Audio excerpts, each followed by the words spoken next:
আপনারা শুনছেন লেখক আকবর আলী খানের বই পরার্থপরতার অর্থনীতি থেকে। আজকের অধ্যায় শুয়োরের বাচ্চাদের অর্থনীতি। আরম্ভের পূর্বেও আরম্ভ আছে। শুয়োরকা বাচ্চাদের আগে মাইকেল ক্যারিটের কথা বলতে হবে, কেননা এ রচনার অনুপ্রেরণা আমি তার কাছ থেকেই পেয়েছি। তবে ভুলেও মনে করবেন না যে শুয়োরকা বাচ্চাদের সাথে তার কোনো সম্পর্ক ছিল। তিনি শুধু অতি সজ্জনই ছিলেন না, তিনি ছিলেন একজন ব্যতিক্রমধর্মী ব্যক্তিত্ব। তার পিতা অক্সফোর্ড বিশ্ববিদ্যালয়ে দর্শন পড়াতেন। তিনি নিজেও অক্সফোর্ড থেকে স্নাতক ডিগ্রি লাভ করেন। 1929 সালে প্রতিযোগিতামূলক পরীক্ষার ফলাফলের ভিত্তিতে তিনি ভারতীয় সিভিল সার্ভিসে যোগ দেন। তার চাকরি শুরু হয় মেদিনীপুর জেলাতে। চাকরির প্রথম বছরে তারই সামনে উগ্রপন্থী জাতীয়তাবাদের হাতে পরপর দুইজন ইংরেজ জেলা প্রশাসক নিহত হন। তৃতীয় জেলা প্রশাসক চাকরির মেয়াদ শেষ হওয়ার আগেই অবসর গ্রহণ করে ভারত থেকে পালিয়ে যান। মেদিনীপুরে উপদ্রুত অঞ্চলে ক্যারিট সাম্রাজ্যবাদী শাসনের চণ্ডুরূপ প্রথমে প্রত্যক্ষ করেন।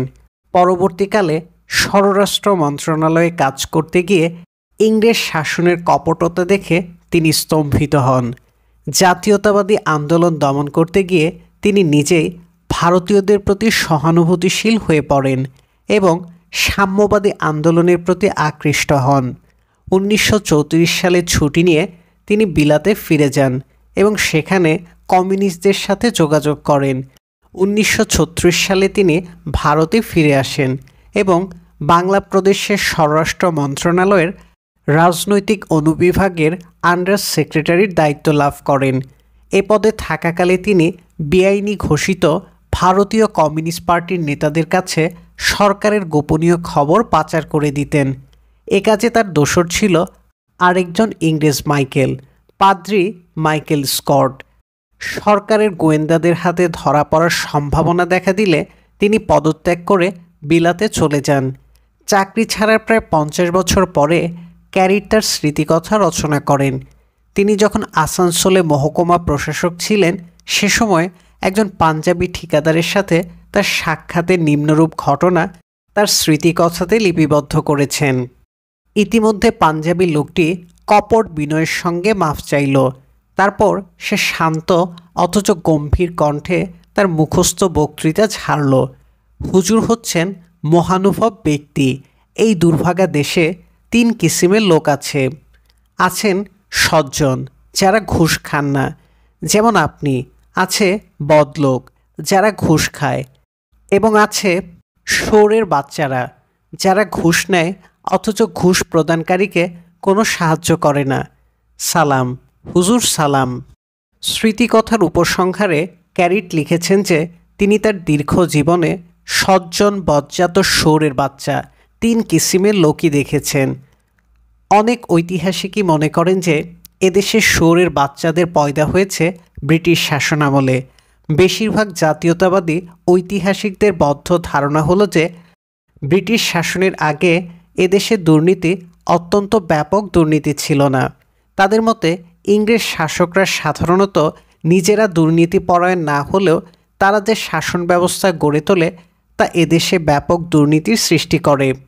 ব্রিটিশ রাজ এদেশে তাদের নিজেদের দেশের আদলে সকল আইনকানুন ও প্রতিষ্ঠান প্রবর্তন করে, অথচ বিলাতের সাথে কোনো দিক দিয়েই এদেশের বাস্তবতার মিল ছিল না।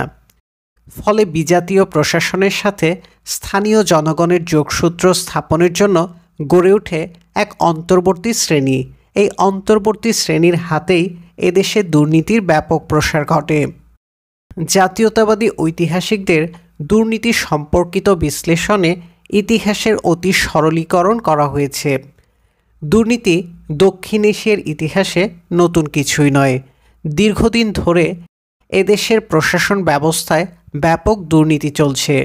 প্রায় 2000 বছর আগে মনুস্মৃতি সংকলিত হয়। 2জন মার্কিন অধ্যাপক মনুস্মৃতির 7ম অধ্যায়ে 123 ও 24 অনুচ্ছেদের নিম্নরূপ ইংরেজি অনুবাদ করেছেন। প্রজাদের রক্ষার দায়িত্ব নিয়ে রাজা যাদের নিয়োগ করেন তারাই ভণ্ডামি করে অন্যদের সম্পত্তি গ্রাস করে এবং রাজাকে এ ধরনের কর্মকর্তাদের হাত থেকে প্রজাদের রক্ষা করতে হবে।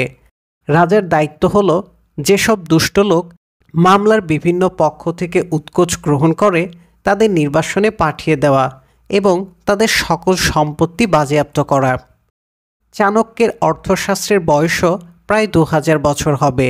চাণক্য লিখেছেন, সরকারি কর্মচারীরা দুভাবে বড়লোক হয় তারা সরকারকে প্রতারণা করে, অন্যথায় প্রজাদের সাথে অত্যাচার করে। চাণক্যের অর্থশাস্ত্রে সরকারি কর্মচারীদের 40 ধরনের তসরুফের ও দুর্নীতির পন্থা চিহ্নিত করা হয়েছে। দুর্নীতির কুফল সম্পর্কে সজাগ থাকা সত্ত্বেও চাণক্য রাজস্ব বিভাগে দুর্নীতি অনিবার্য মনে করতেন। অর্থশাস্ত্রের 2 অনুচ্ছেদের নিম্নরূপ ইংরাজি রূপান্তর করা হয়েছে। জিহ্বার ডগায় বিষ বা মধু থাকলে তা না চেটে থাকা যেমন অবাস্তব, তেমনি অসম্ভব হলো সরকারের তহবিল নিয়ে লেনদেন করে এতটুকু সরকারের সম্পদ চেখে না দেখা। জলে বিচরণরত মাছ কখন জল পান করে তা জানা যেমন অসম্ভব, তেমনি নির্ণয় সম্ভব নয় কখন দায়িত্বপ্রাপ্ত সরকারি কর্মচারীরা তহবিল তসরুফ করে। দক্ষিণ এশিয়ার অন্যান্য অঞ্চলের মতো বাংলাদেশেও ব্যাপক দুর্নীতি ছিল। মধ্যযুগের বাংলার সাহিত্যে দুর্নীতির জীবন্ত বর্ণনা রয়েছে। 16 শতকের কবি মুকুন্দরাম লিখেছেন, সরকার হইলা কাল, খিলভূমি লিখে লাল, বিনা উপকারে খায় ধুতি। সরল ভাষায় এর অর্থ নিম্নরূপ: রাজস্ব কর্মকর্তা অভিশাপ হয়ে দাঁড়িয়েছে, অনাবাদি জমিকে কর্ষিত জমি গণ্য করেছে, যার ফলে অতিরিক্ত খাজনা দিতে হবে এবং ধুতি ঘুষ নিয়েও সঠিকভাবে কাজ করছে না। মুকুন্দরামের লেখা পড়ে মনে হয় ঘুষ দেওয়াতে তার দুঃখ নেই, তার দুঃখ হলো ধুতি উৎকোচ দিয়েও কাজ হচ্ছে না। 16 শতকের বাঙালি কবি ও ক্যারিটের বর্ণিত পাঞ্জাবি ঠিকাদারদের নালিশ একই। শুয়োরকা বাচ্চারা জনজীবন অতিষ্ঠ করে তুলছে। বাংলা লোকসাহিত্যেও এই ধরনের দুর্নীতির উল্লেখ রয়েছে। মলুয়া লোকগীতিতে স্থানীয় কাজী সম্পর্কে নিম্নরূপ বর্ণনা দেখা যায়: বড়ই দুরন্ত কাজী, ক্ষমতা অপার, চোরে আশা দিয়া মিয়া সাউদেরে দেয় কার, ভালো মন্দ নাহি জানে বিচার আচার, কুলের বধূ বাহির করে অতি দুরাচার। বড় দুরন্ত কাজীর অপার ক্ষমতা রয়েছে, সে চোরকে আশ্রয় দেয়, সাধুকে দেয় কারাবাস, ভালো মন্দ বা বিচার আচার জানে না, সে এতই খারাপ যে কুলের বধূদের ঘর থেকে বের করে নিয়ে আসে। ইতিহাস পর্যালোচনা করলে এ ধারণাই স্পষ্ট হয় যে দুর্নীতি এদেশে মোটেও অভিনব নয়। অন্যান্য সমাজেও দীর্ঘদিন ধরে দুর্নীতি রয়েছে। দুর্নীতি একটি অতি পুরনো ও জটিল সামাজিক সমস্যা হওয়া সত্ত্বেও অর্থনীতিবিদরা তাদের তত্ত্বে দুর্নীতির ক্ষতিকর দিকসমূহ দীর্ঘদিন ধরে সম্পূর্ণ উপেক্ষা করেছেন। এই উপেক্ষার কারণ দুটি, একটি ঐতিহাসিক ও অন্যটি তাত্ত্বিক। ইতিহাস সাক্ষ্য দেয় যে দুর্নীতির সাথে রাজনৈতিক ও অর্থনৈতিক উন্নয়নের কোনো বৈরিতা নেই। অনেক ঐতিহাসিক মনে করেন যে দুর্নীতির পঙ্কেই বিকশিত হয়েছে পুঁজিবাদের শতদল। ইউরোপের অনেক পুঁজিপতি জীবন শুরু করেন একচেটিয়া ব্যবসায়ের লাইসেন্সের এবং কর ইজারার মতো সরকারি দায়িত্বের অপব্যবহার করে। 19বিংশ শতাব্দীতে মার্কিন যুক্তরাষ্ট্রের প্রাদেশিক ও স্থানীয় পর্যায়ে ব্যাপক দুর্নীতি বিশ্ববিশ্রুত।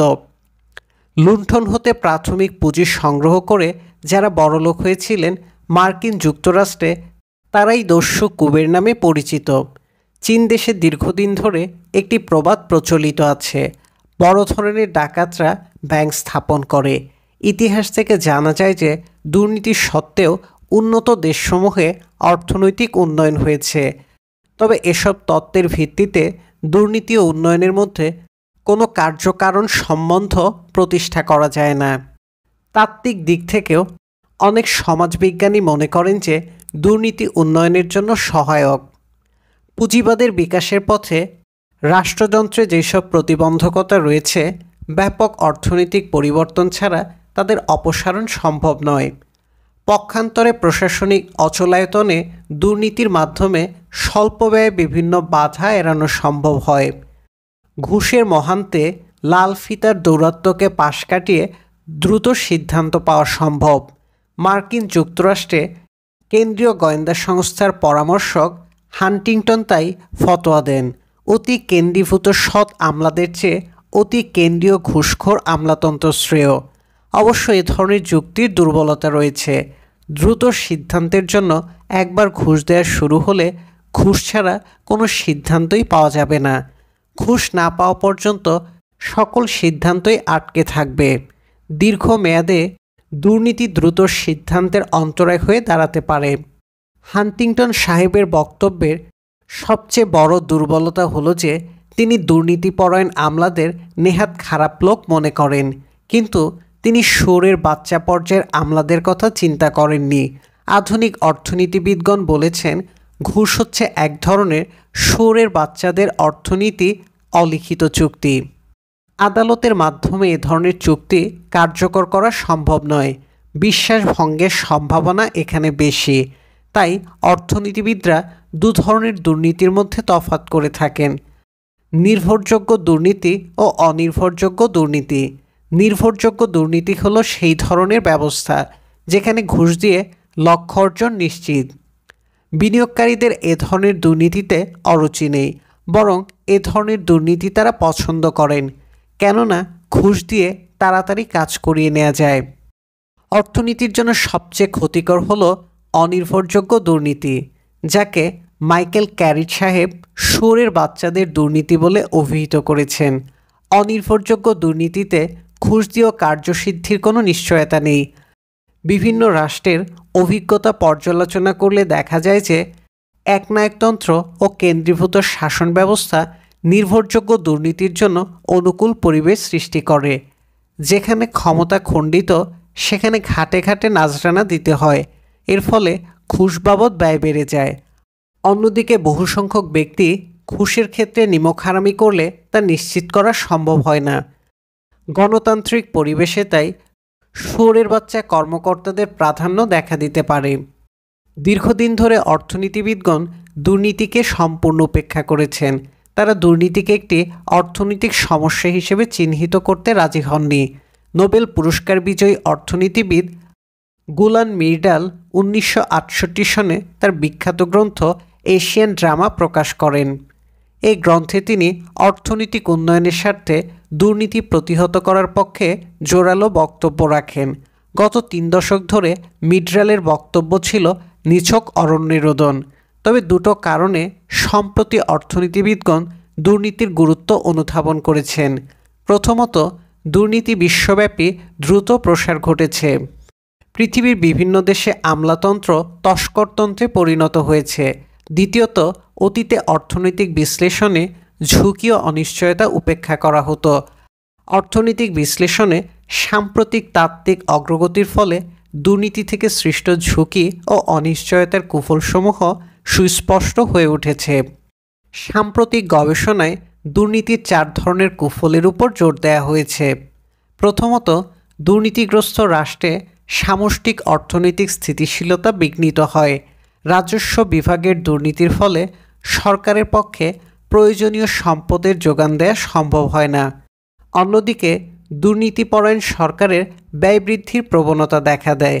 আয় ও ব্যয়ের অসামঞ্জস্যের ফলে বাজেট ঘাটতি বেড়ে চলে এবং মুদ্রাস্ফীতির ধাবমান ঊর্ধ্বগতি দেখা দেয়। দ্বিতীয়ত, দুর্নীতিপ্রবণ সমাজে পরিবেশের দ্রুত অবক্ষয় ঘটে। দুর্নীতির কারসাজিতে পরিবেশ সংক্রান্ত আইনকানুন সঠিকভাবে বাস্তবায়ন করা হয় না।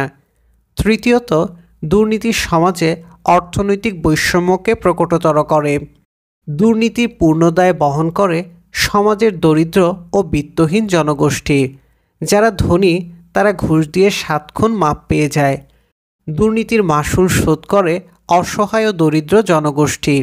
সর্বোপরি বিভিন্ন সমীক্ষা হতে দেখা যায় যে দুর্নীতি বিদেশি বিনিয়োগকারীদের নিরুৎসাহিত করে। নেহাত নিরুপায় না হলে বৈদেশিক বিনিয়োগকারীগণ ঘুষ দিয়ে বিনিয়োগ করতে চান না। অবশ্য দুর্নীতির কোনো সরলীকৃত ব্যাখ্যা সম্ভব নয়। দুর্নীতির সংজ্ঞা নিয়েও বিশেষজ্ঞদের মধ্যে মতবিরোধ রয়েছে। বিশ্বব্যাংকের একটি সাম্প্রতিক প্রতিবেদনে দুর্নীতিকে ব্যক্তিগত স্বার্থে সরকারি দায়িত্বের অপব্যবহার বলে সংজ্ঞায়িত করা হয়েছে। এ সংজ্ঞা অতি সংকীর্ণ। শুধু সরকারি কর্মচারীরাই দুর্নীতিবাজ হন না, বেসরকারি খাতে ব্যবসায়ীদের মধ্যেও দুর্নীতি, যথা প্রতারণা, ভেজাল ইত্যাদি রয়েছে। উপরন্তু দুর্নীতি শুধু অর্থনৈতিক ক্ষেত্রে সীমাবদ্ধ নয়, রাজনৈতিক ক্ষেত্রেও ব্যাপক দুর্নীতি দেখা যায়। ভারতের জনৈক রসিক ব্যক্তি বলেছেন, রাজনীতিবিদরা ও ডাকাতরা একই ধরনের কাজ করে থাকে, তবে সম্পূর্ণ উল্টো পরম্পরায়। ডাকাতরা প্রথমে ডাকাতি করে, তারপর জেলে যায়। রাজনীতিবিদরা প্রথমে জেলে যায়, জেল থেকে ছাড়া পাওয়ার পর ডাকাতি করেন। তবু অর্থনৈতিক ও রাজনৈতিক দুর্নীতির চেয়েও বড় সমস্যা হলো প্রশাসনিক দুর্নীতি। প্রশাসনিক কর্মকর্তাদের সুদূর তত্ত্বাবধান ছাড়া অর্থনৈতিক দুর্নীতি নিয়ন্ত্রণ সম্ভব নয়। অপরাধ সম্পর্কে দার্শনিকদের মধ্যে সাধারণত দু ধরনের মতবাদ দেখা যায়। প্রথমত, এক ঘরানার দার্শনিকরা মনে করেন যে অপরাধীরা নির্দোষ ও তারা সমাজের অন্যদের চেয়ে কোনো মতেই ভিন্ন নয়, কিন্তু বিভিন্ন অনাচার ও অব্যবস্থার মাধ্যমে সমাজ নির্দোষ ব্যক্তিদের অপরাধীতে পরিণত করে। কাজেই অপরাধ দমনের জন্য সর্বাগ্রে প্রয়োজন সমাজ ব্যবস্থার পরিবর্তন। দ্বিতীয় ঘরানার দার্শনিকদের মতে অপরাধের জন্য সমাজ নয়, অপরাধীই দায়ী। তাই অপরাধ নিয়ন্ত্রণের জন্য দৃষ্টান্তমূলক শাস্তি দিতে হবে। অপরাধ সম্পর্কে দার্শনিকদের মধ্যে যে মতবিরোধ রয়েছে, দুর্নীতির বিশ্লেষণেও তা প্রযোজ্য। এক ঘরানার সমাজবিজ্ঞানীরা মনে করেন দুর্নীতির মূল কারণ কতিপয় সরকারি কর্মচারীদের অন্তর্নিহিত অপরাধ প্রবণতা নয়। এর মূল কারণ হলো বেশিরভাগ উন্নয়নশীল দেশে সরকারি কর্মচারীদের বেতন নেহায়েত অপ্রতুল। উন্নয়নশীল জগতে স্বল্প আয়ের সরকারি কর্মচারীদের মানবেতর জীবনযাপন করতে হয়, তাই তাদের পক্ষে উৎকোচ গ্রহণ অত্যন্ত স্বাভাবিক। এই ঘরানার পণ্ডিতদের সুপারিশ হল দুর্নীতি হ্রাস করতে হলে সরকারি কর্মচারীদের বেতন বাড়াতে হবে। পর্যাপ্ত বেতন পেলে সরকারি কর্মচারীরা তাদের মৌলিক চাহিদা মেটাতে পারবে। এর ফলে তাদের উৎপাদনশীলতা বেড়ে যাবে। উপরন্তু বেতন বাড়লে সরকারি কর্মচারীদের চাকুরির জন্য মমতা বাড়বে। তারা ঘুষ নিয়ে চাকরি হারানোর ঝুঁকি নিতে রাজি হবে না। উৎপাদনশীলতা ও সামাজিক ন্যায় বিচারের দৃষ্টিকোণ থেকে তৃতীয় বিশ্বে সরকারি কর্মচারীদের বেতন বাড়ানোর যথেষ্ট যুক্তি রয়েছে, কিন্তু এর ফলে দুর্নীতি হ্রাস পাবে কিনা সে সম্পর্কে সন্দেহ রয়েছে। এ সন্দেহের চারটি কারণ রয়েছে। প্রথমত, পর্যাপ্ত বেতন দিয়ে নতুন কর্মচারী নিয়োগ করা হলে তাদের মধ্যে দুর্নীতি প্রবণতা হয়তো কমতে পারে, কিন্তু যারা ইতিমধ্যে দুর্নীতিতে অভ্যস্ত হয়ে গেছে তাদের বেশি বেতন দিয়ে সৎপথে ফেরানো কি সম্ভব? এদের অনেকেই বেশি বেতনও নেবে, ঘুষও খাবে। প্রশাসনে দুর্নীতিপরায়ণ কর্মচারীরা সৎ কর্মচারীদের শান্তিতে থাকতে দেবে না।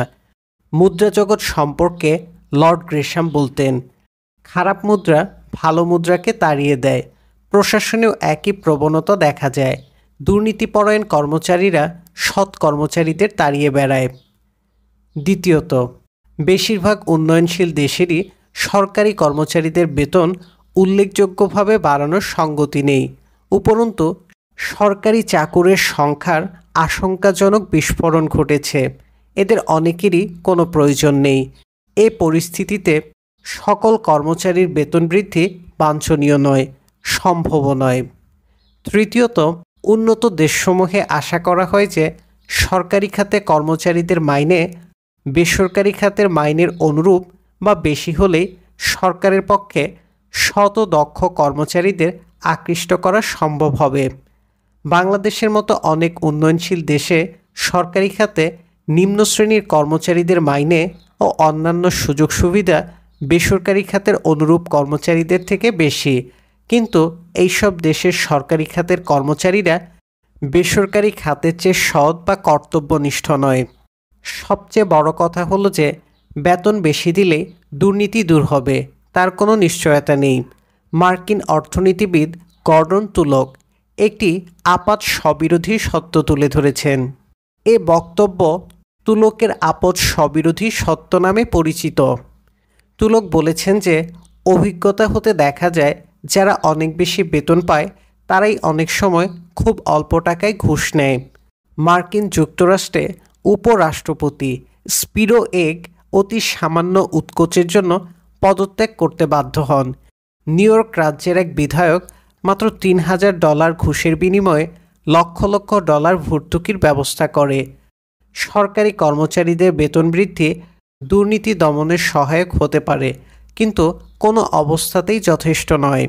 আরেক ঘরানার অর্থনীতিবিদরা মনে করেন যে দুর্নীতি হ্রাসের জন্য সর্বাগ্রে প্রয়োজন দুর্নীতি পরায়ণদের আইন অনুসারে সাজা দেওয়া। এ মতবাদের সমর্থকগণ এ প্রসঙ্গে হংকং, চিলি ও নিউ সাউথ ওয়েলসের অভিজ্ঞতা উল্লেখ করে থাকেন। 60-এর দশকে হংকং নগররাষ্ট্রের দুর্নীতি প্রতিরোধ সংস্থা উল্লেখযোগ্য সাফল্য অর্জন করেছিল। দুর্নীতি সংক্রান্ত নিরপেক্ষ কমিশন চিলিতে ও অস্ট্রেলিয়ার নিউ সাউথ ওয়েলস রাজ্যের দুর্নীতি দমনে কার্যকর হয়েছে। কোনো কোনো ক্ষেত্রে দুর্নীতি দমন সংস্থা সফল হলেও বেশিরভাগ উন্নয়নশীল দেশেই এ ধরনের প্রতিষ্ঠান ব্যর্থ হয়েছে। দুর্নীতি বিরোধী অভিযান সকল সমাজে সফল হয় না। শুধুমাত্র যেই সব দেশে প্রশাসনে উল্লেখযোগ্য সংখ্যক সৎ কর্মকর্তা রয়েছে সেই সব দেশে দুর্নীতিবাজ কর্মকর্তাদের সাজা দেওয়া সম্ভব। যেই সব দেশে প্রশাসনের অধিকাংশ কর্মকর্তারাই ঘুষখোর সেখানে দুর্নীতি ধরবে কে? সর্ষেতে ভূত ঢুকে পড়ে। দুর্নীতি দমন সংস্থা নিজেই দুর্নীতিতে সংক্রমিত হয়। এ ধরনের সংস্থা দুর্নীতি দমন করতে পারে না, শুধুমাত্র ঘুষের বাখরার সুষম বন্টন করে। দুর্নীতি দমন একটি দীর্ঘস্থায়ী প্রক্রিয়া। দুর্নীতি দমনের জন্য দীর্ঘমেয়াদী রাজনৈতিক অঙ্গীকার নিশ্চিত করা সম্ভব হয় না। মাঝে মাঝে অভিযান করে দুর্নীতি তাড়ানো সম্ভব নয়। দুর্নীতি যদি সমাজের কয়েকটি খাতে সীমাবদ্ধ থাকে তবে তা দমন করা সহজ, কিন্তু দুর্নীতি মুষ্টিমেয় লোকের বিচ্যুতি নয়। দুর্নীতি সারা সমাজে ছড়িয়ে পড়ে। দুর্নীতি একটি সামগ্রিক কাঠামোগত সমস্যা হয়ে দাঁড়ায়। এ ধরনের সমাজে দুর্নীতি নিরন্তর প্রতিক্রিয়ার সৃষ্টি করে। এক ধরনের দুর্নীতি অন্য ধরনের দুর্নীতির জন্ম দেয়। এক খাত থেকে দুর্নীতি অন্য খাতে সংক্রমিত হয়। এই ধরনের পরিস্থিতিতে আইন সমাজের পরাক্রমশালীদের নিয়ন্ত্রণ করতে পারে না। ঐতিহাসিক উইল ডুরান্টের ভাষায়, আইন হলো মাকড়সার জালের মতো, যা ছোট ছোট পতঙ্গদের আটকাতে পারে কিন্তু বড় পোকাদের ঠেকাতে পারে না। সরকারি প্রশাসনে যে কোনো দুর্নীতিতে তিনটি পক্ষ রয়েছে। এক পক্ষে রয়েছে সরকারি কর্মচারীরা, দ্বিতীয় পক্ষ হলো জনগণ ও তৃতীয় পক্ষে রয়েছে সরকার। বেতন বাড়িয়ে বা শাস্তি দিয়ে সরকারি কর্মচারীদের কিছুটা প্রভাবিত করা যেতে পারে, কিন্তু দুর্নীতি দূর করতে হলে সরকার ও জনগণকেও এগিয়ে আসতে হবে। দুর্নীতির ক্ষেত্রে প্রাচীন রাষ্ট্রের সাথে আধুনিক রাষ্ট্রের একটি বড় তফাৎ রয়েছে। প্রাচীন রাষ্ট্রে যখন শোষণের মাত্রা বাড়ত তখন দুর্নীতির তীব্রতা বেড়ে যেত, কিন্তু আধুনিক রাষ্ট্রে সরকার যখন জনগণের ভালো করতে চায় তখনও দুর্নীতি ফুলে ফেপে ওঠে। এর একটি কারণ হলো আধুনিক রাষ্ট্রে সরকারি প্রতিষ্ঠানসমূহ হচ্ছে অনুপযোগী আর পদ্ধতিসমূহ হচ্ছে অবাস্তব। অনুপযোগী প্রতিষ্ঠানের সবচেয়ে বড় নজির হলো রাষ্ট্রায়ত্ত সংস্থাসমূহ। এ ধরনের প্রতিষ্ঠানের পক্ষে মূল যুক্তি ছিল যে এসব প্রতিষ্ঠানের মুনাফা দিয়ে দরিদ্রদের জন্য কল্যাণকর ব্যবস্থার অর্থের যোগান দেওয়া হবে। প্রকৃতপক্ষে পৃথিবীর সকল দেশেই রাষ্ট্রায়ত্ত সংস্থাসমূহ রাষ্ট্রের জন্য প্রকাণ্ড বোঝা হয়ে দাঁড়িয়েছে। মার্কিন সাংবাদিক উইল রজার্স যথার্থই পরামর্শ দিয়েছেন। সরকারের কাজ হচ্ছে সরকারকে ব্যবসা বাণিজ্যের বাইরে রাখা, যদি না ব্যবসায়ীরা সরকারের সাহায্যের প্রয়োজন বোধ করে। বেসরকারি প্রতিষ্ঠানসমূহের মূল লক্ষ্য হলো মুনাফা। সরকারি প্রতিষ্ঠানের দায়িত্ব হলো জবাবদিহিতা ও স্বচ্ছতা। লাভের টাকা হাতে গোনা যায়, জবাবদিহিতা ও স্বচ্ছতা মাপা সম্ভব নয়। বেসরকারি প্রতিষ্ঠানের প্রধান দায়িত্ব হলো উৎপাদন। পক্ষান্তরে ঠিকমতো ওজোর অজুহাত দেখানো হলো সরকারি প্রতিষ্ঠানে সবচেয়ে বড় কাজ। সরকারি প্রতিষ্ঠানসমূহ তাই দুর্নীতির জন্য অনুকূল পরিবেশ সৃষ্টি করে। দুর্নীতি হ্রাস করতে হলে অবশ্যই সরকারের আকার ছোট করতে হবে এবং রাষ্ট্রীয় খাতের বাণিজ্যিক লেনদেন কমাতে হবে। পদ্ধতিগত দিক থেকে আধুনিক রাষ্ট্রের সবচেয়ে বড় সমস্যা হলো আজকের রাজনীতিবিদগণ অর্থনৈতিক সমস্যার অর্থনৈতিক সমাধান না করে রাজনৈতিক সমাধান দিতে চান, আর রাজনৈতিক সমস্যার রাজনৈতিক সমাধান না করে আর্থিক সমাধান করতে চান। এর কারণ হলো রাজনীতিবিদগণ অত্যন্ত অসহিষ্ণু, ক্ষণভঙ্গুর হলেও তারা চটজলদি জাদু দেখাতে চান।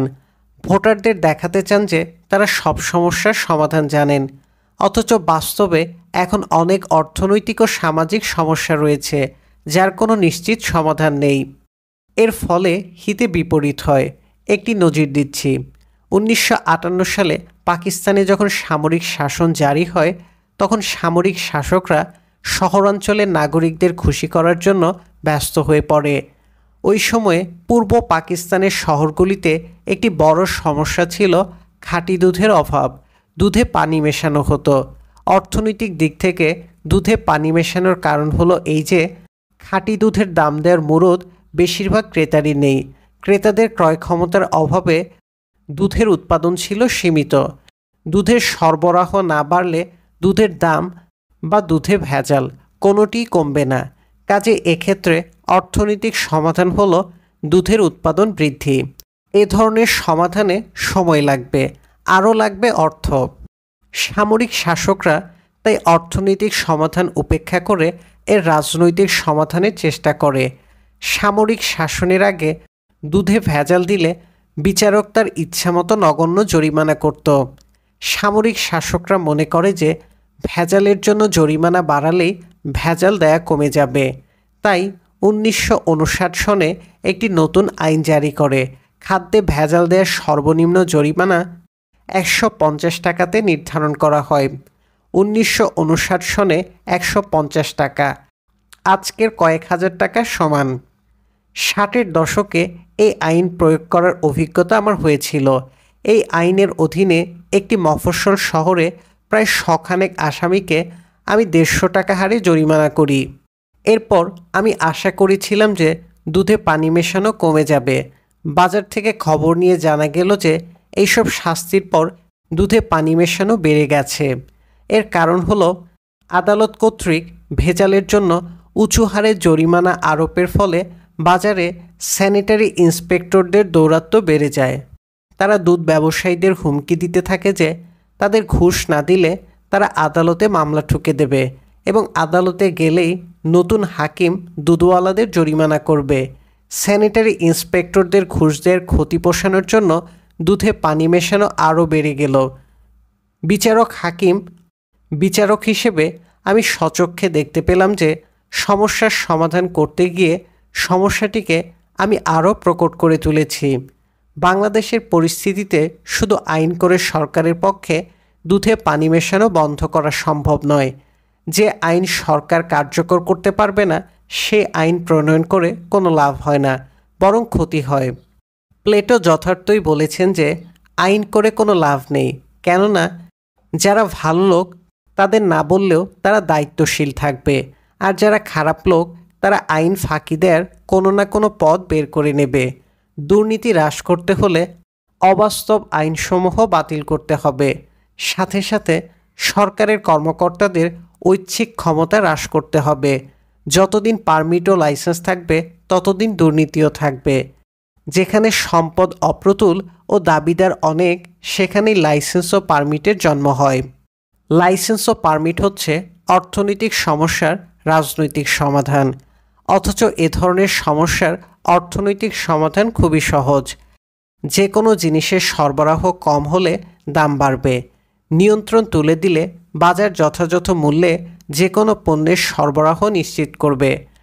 বাজারকে অস্বীকার করলে সমস্যার সমাধান হবে না, শুধুই দুর্নীতি বাড়বে। নিজেদের দুর্নীতি হ্রাসে সরকারি কর্মচারীদের সাধারণত কোনো আগ্রহ থাকে না। তাদের অনেকেই হচ্ছে দুর্নীতির প্রধান পোষক। রাজনৈতিক নেতৃবৃন্দ অনেকেই দুর্নীতি দূর করতে চান, কিন্তু সরকারি কর্মচারীদের প্রতিরোধের সামনে তারা অকার্যকর। অনেক সময় তারা নিজেরাও একই ব্যাধিতে আক্রান্ত হন। দুর্নীতি দূর করতে তাই প্রয়োজন সামাজিক ও রাজনৈতিক আন্দোলন। তবু দুর্নীতি নির্মূল করা সহজ হবে না। শুয়োরের বাচ্চারা একদিনে জন্ম নেয় না, কাজেই রাতারাতি তারা উধাও হবে না। দীর্ঘস্থায়ী এই প্রক্রিয়ার প্রথম পদক্ষেপ হতে হবে সরকারের আয়তন হ্রাস। জনগণেরও ভালো করে বুঝতে হবে যে বর্তমান কাঠামোতে সরকার জনগণের ভালো করতে গেলে তাদের উপকার হবে না, হবে অনিষ্ট। সরকার সম্পর্কে উইল রজার্স ঠিকই বলেছেন, কিছু না করার জন্য সরকারকে দোষারোপ করা আমাদের উচিত হবে না। যখন সরকার কিছু করতে চায় তখনই সরকার বিপজ্জনক হয়ে ওঠে। উন্নয়নশীল দেশের জনগণকে তাদের সরকারকে বলতে হবে, হুজুর, আমরা আপনার কাছে উপকার চাই না, শুধু মেহেরবানি করে আপনার শুয়োরের বাচ্চাদের সামলান।